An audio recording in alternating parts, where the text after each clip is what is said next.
Bonjour et bienvenue sur santémédecine.net. Les pilules de première, seconde, troisième et quatrième génération font référence aux évolutions successives de la composition des contraceptifs oraux.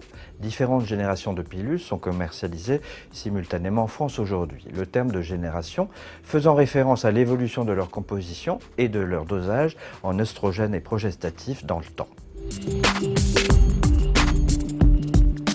Les pilules de première génération sont apparues dans les années 60. Elles sont fortement dosées en œstrogènes et ont pour effet secondaire le gonflement des seins, des nausées, des migraines, des troubles vasculaires. Aujourd'hui, Triella est la seule pilule de première génération commercialisée en France.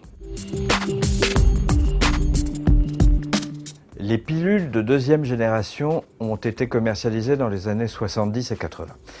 Elles contiennent des progestatifs, norgestrel, lévonorgestrel. Le changement de composition a permis de réduire certains des effets secondaires liés aux pilules de première génération. Elles présentent néanmoins toujours un risque de thrombose veineuse parmi leurs effets secondaires. Citons parmi elles le Minidril, l'Adépal et le Trinordiol. Les pilules de troisième génération sont apparues dans les années 90. Elles associent trois nouveaux dérivés synthétiques de la progestérone.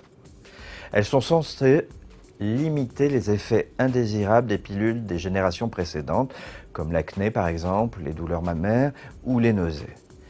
Mais ces pilules sont associées à des risques d'accidents thromboemboliques plus élevés que les pilules de deuxième génération. Les pilules de quatrième génération, les plus récentes, contiennent un nouveau progestatif. Leurs effets secondaires sont proches de ceux des pilules de troisième génération. Pour limiter les risques associés aux pilules contraceptives combinées, l'Académie de médecine préconise de réduire leur usage chez les femmes de plus de 35-40 ans et chez les femmes obèses, en raison d'un risque accru de thrombose veineuse par rapport aux pilules de deuxième génération. Dans ce cas, les pilules de deuxième génération doivent donc être prescrites en première intention, sauf contre-indication. Il est également important de rappeler que la contraception œstroprogestative est la cause la plus fréquente de thrombose veineuse chez les femmes en âge de procréer et que des thromboses peuvent se compliquer d'embolie pulmonaire, un accident responsable de 10 décès par million d'utilisatrices de contraception par an. Les médecins prescripteurs doivent donc rechercher les facteurs de risque de thrombose lors d'une première prescription de pilules, en interrogeant la patiente sur ses antécédents personnels et familiaux, sur sa consommation de tabac, en surveillant la tension, en effectuant un bilan lipidique et une glycémie.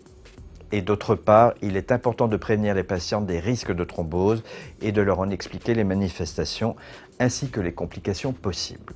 Si vous prenez une pilule de troisième ou quatrième génération, terminez d'abord votre plaquette avant d'envisager avec un médecin un autre type de contraception.